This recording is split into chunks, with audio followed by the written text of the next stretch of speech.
Dans le cadre de la quinzaine de l'égalité et de la diversité, l'association Les Amis du Sahel accueille une exposition sur la présence des diasporas noires en Gironde et à Bordeaux. Ouais. Alors cette présence est illustrée aujourd'hui par des affiches, des photos, des illustrations et que nous avons la chance de voir en chair et en os un des précurseurs en tout cas de la production de la plupart de ces affiches. Mais pour vous, revoir ces affiches des années 80-90, qui était quand même un moment où la diaspora africaine devait s'affirmer, s'affranchir en mettant l'art, la culture dans le paysage culturel bordelais. Voir ça quelques années plus tard, qu'est-ce que ça vous fait? Eh bien, ça fait déjà plaisir de revoir des choses dont on a été, dont on a fait partie et dont on a été un peu à l'origine aussi. Et bien sûr, moi je pense que voilà, montrer ce que les Africains ont fait il y a plus de quoi, c'était quand même les années 80, 90. Et disons que nous, ce qu'on a fait à l'époque, c'était principalement entre 80 et 90. Donc qui était effectivement, qui coïncidait avec une période où là, en fait, il y avait quand même une petite révolution en France, avec bien sûr l'arrivée des socialistes, avec la libération des radios libres, des radios associatives. Exactement, voilà. Donc ça, tout le monde le sait, que donc c'était des années, en fait, finalement, d'effervescence, en fait, hein, pour tout ce qui était culturel, artistique, et que donc nous, on est arrivé à ce moment. Bien sûr, en fait, dans la communauté africaine, il y avait quand même des gens qui se sont révélés, hein, dans ce contexte, et que nous, qu'on a accompagnés, si tu veux, dans leur évolution, dans leur diffusion, et puis la production aussi de tout ce qui allait avec, quoi. Justement, bon, parmi ces gens, il y en a qui ne sont plus de ce monde. Bon, je pense instinctivement à Noël Kabi, et je ne sais pas si Suleiman. C'était la même période. Bon, voilà. Disons que Suleiman, en fait, faisait partie, si tu veux, des gens avec qui on travaillait. Parce que Suleiman, je crois qu'on a organisé ses premiers concerts. D'ailleurs, l'album que vous voyez derrière, ben on l'a fait avec lui. Donc voilà, l'affiche là de promotion de l'album est là. Donc oui, Suleiman faisait partie des gens avec qui on travaillait. Et lui, très vite, a commencé, bien sûr, à rencontrer le succès.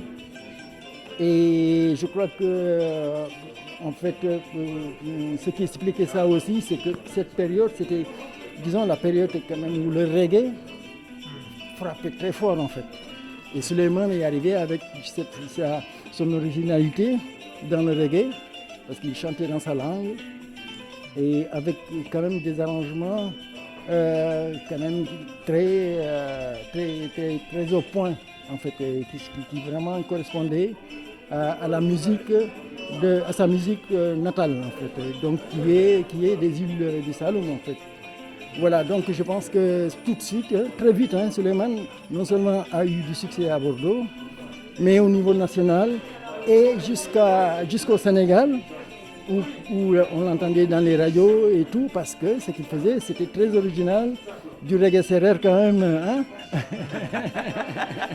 Il fallait le faire, Il quoi. fallait le faire, ouais. Il fallait oser et ça a bien marché. Mais exactement. Je crois que voilà, c'est qu'il y avait donc Suleiman, il y avait aussi d'autres artistes, hein, je veux dire, il y avait Rémi Boussengui qui est gabonais, qui avait son style aussi. Il y avait Keleka, qui est un groupe des Congolais.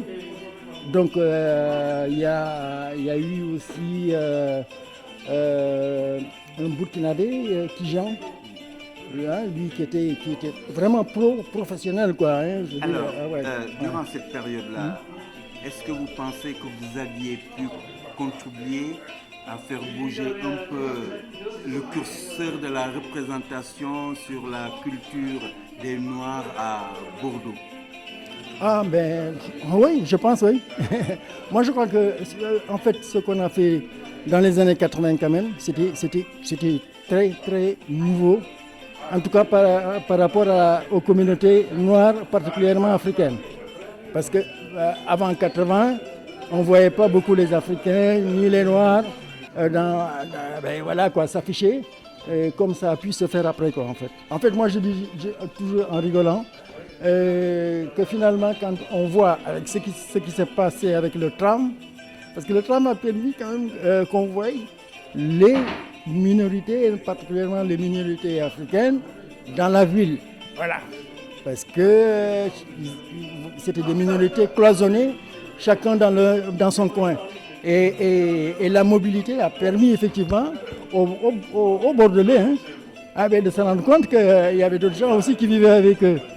Et ça a été un peu comme ça dans les années 80, finalement, de voir les Africains faire de la musique, jouer dans des endroits divers et variés, parce qu'à l'époque c'était les cafés-concerts, dans les salles de concert. Et puis je crois que les gens étaient étonnés de savoir que c'était quand même des gens qui vivaient à Bordeaux. Voilà. Alors, qu'est-ce que vous retenez, vous, personnellement, de cette année, et qu'est-ce que vous aimeriez aussi effacer de votre mémoire? Ah, mais alors, moi, c'est que, de toute façon, ce que je tire comme, disons, conclusion, de toute façon, je pense que ce qui s'est passé dans ces années-là, ont permis quand même à des disciplines comme la danse africaine, les percussions africaines, les musiques, les musiques mixtes mélangées à d'autres musiques, mais des musiques venant d'artistes ou de musiciens africains. Ça, je pense que ça a permis tout ça. Et que je vois quand même que Bordeaux, quoi que l'on puisse dire, Bordeaux à ce niveau actuellement, je pense qu'il est très singulier. Donc, parce que tout ce qui concerne l'Afrique, en tout cas sur le plan de la musique, sur le plan de la danse, sur d'autres plans aussi, même du théâtre et consorts, je crois qu'il y a quand même une présence qu'on ne peut pas nier. Quoi, Pensez qu'on est suffisamment visible, notre présence est visible dans le paysage bordelais? Ah si. Moi je crois qu'à Bordeaux quand même, tu peux pas. Tu arrives à Bordeaux, tu vois que c'est quand même une ville où il y a beaucoup de blagues ou de normes ou tout ce que tu veux, mais en tout cas, et en plus je veux dire que tu vois quoi. Je veux dire, ils sont là, présents, ils sont avec avec quoi qu'on puisse pointer comme problème, parce que de toute façon, ça c'est d'ordre politique. Je pense que voilà, ça c'est bon. Mais en dehors de ça, je crois que de toute façon, il y a une présence effective. Et qu'est-ce que vous souhaiterez oublier des années 80? Oh, des années 80, qu'est-ce que je peux regretter? En fait, c'est-à-dire que pour comprendre une chose, en fait, il y a eu comme ça une explosion en fait d'énergie artistique. Et que ça, disons, ça a duré un moment, et puis après, donc je dis qu'il y a eu des gens qui ont continué dans cette voie en s'exilant ou en faisant autre chose que ce qu'ils faisaient au départ, mais la grande partie des gens ont disparu. Voilà. Donc ça, moi je pense que c'est un phénomène tout à fait normal, qui existe partout, même au niveau des autres musiques. Par exemple, Bordeaux, c'était une ville de rock aux années où africaines, accompagnées des groupes africains, c'était dans un terroir de rock. Et le reggae est arrivé derrière ça, et tout ça a nourri finalement tout ce que nous on a fait. Et je crois que c'est ça qui est... Voilà. C'est ça qui reste encore. Voilà. Juste te montrer par exemple ce qu'on faisait avec ce festival qui était le Mémorial 33. Khalam, Ouais. Fleuve Noir Khalam. Ouais. Fleuve Nord, Khalam. Alors Khalam, salle des fêtes Grand Parc. Le Khalam, Ouais, mais Khalam, emblématique historique. les prospères et tout ça, mais on a ah ouais, mais les groupes de Khalam, on les a fait venir plusieurs fois. Hein.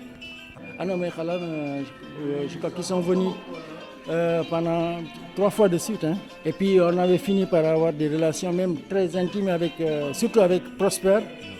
Et puis qui malheureusement qui est parti un peu tôt, hein? Complètement. Et c'est dommage pour Khalam, hein, parce que après sa disparition, Khalam est retombé. Tu vois, on essayait toujours en fait de mélanger les groupes locaux à d'autres groupes en fait. Donc si tu vois sur l'affiche. Fleuve Nord, c'était un groupe qui venait de Paris. Tu sais que même Youssou N'Dour, la première fois qu'il est venu à Bordeaux, c'est nous qui l'avons fait venir. Hein. Et c'était en 84. Et Nyomin Kebi avait joué la première partie de Youssou N'Dour. Quand tu vois bien, on mélangeait quand même tous les genres parce que là, tu vois sur la liste, on faisait des nuits non-stop. Et tu vois, sur cette liste, il y avait des groupes donc, de Bordeaux, Nyomin Kebi, Gondolé. Delta, c'était un groupe de Français ici avec qui on travaillait beaucoup, qui étaient dans les musiques improvisées et avec qui d'ailleurs on avait monté un spectacle qui s'appelle Mettez vos lunettes, où ont participé des gens comme Golan, comme Ringo, comme un Camerounais là, bassiste qui n'est plus là maintenant. Et c'est un spectacle qu'on a fait tourner dans la région, quoi. Et là, tu vois, Pierre Vassili, à l'époque, il avait beaucoup de succès. Je ne sais pas si ça te dit quelque chose. Non, ça ne me dit rien. Et qui aimait beaucoup le Sénégal d'ailleurs, qui avait fait une chanson qui était un succès énorme en France. Hein. Et tu vois, et puis, donc, Caméra Silence, si tu veux, c'est un groupe très connu à Bordeaux, hein, emblématique. Tu vois, qui faisait du rock, mais du rock punk, quoi. Tu vois, c'était un peu le hard, le rock un peu dur, là. Ouais. Donc, tu vois, on mélangeait quand même des publics. Voilà.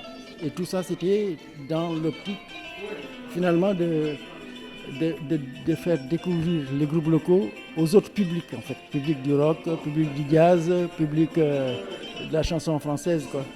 Et ça marchait bien, quoi. Tu vois, donc ça c'était la dernière année du festival. Et ça, c'est une autre année. Concert non-stop, oui. Non-stop. Spécial soirée reggae. Voilà. Et tu vois, c'est toujours pareil. Gaoulé, c'était un groupe antillais, en fait. Voilà, qui gens que tu vois ici, mais qui lui aussi était un peu comme Nyomin Kabi. Et donc c'est des groupes qu'on a suivis pendant longtemps, tu vois. Rebel Melody, Rémi Boussengui, toujours pareil, Rémi Boussengui que tu vois sur une autre affiche. Maintenant, qui fait toujours, si tu veux, pas de la musique, mais c'est un conteur maintenant. Il est toujours ici, ouais. Et etc. Golan. Et quand tu vois l'autre affiche, il y a une autre affiche là-bas, c'est toujours le mémorial. Avec Kassav, avec Raina Ray, enfin, tu vois, c'était toujours la même politique, quoi. On mélangeait plusieurs genres, des groupes locaux avec des groupes qui venaient d'ailleurs. Et voilà. Donc, ça, on en est. Non, mais tu vois, ceci dit, si tu veux, en dehors de ça, on faisait des concerts. Hein. Je veux dire, il y a Khalam, mais on a fait Salif Keita, on a fait Ghetto Blaster, on a fait. Tu vois, ça c'est les ballets. Là-bas, l'autre. Saga africaine. Ah, ouais, avec l'ensemble national du Burundi, les ballets africains de Guinée. Hein. C'était en quelle année ça? Ouais, c'est ça, c'est dans les années 80. Hein. Ah ouais. Donc, malheureusement, je pense que je crois que pour la collecte, là, si tu veux, tout ce qu'il fallait montrer, on n'a pas. En fait, moi, j'ai été consulté par les Amis du Sahel, mais on n'a pas, je pense, eu le temps de faire vraiment une collecte conséquente. Quoi, voilà. Oui, mais bon, je pense que ça peut être quand même le début d'un Oui, commencement. absolument. Quoi. Moi, je crois, ouais. Moi, je crois que... Ça doit faire partie quand même de la mémoire artistique Exactement, de Bordeaux. de Bordeaux. Il faut Ouais. reconstituer. Absolument.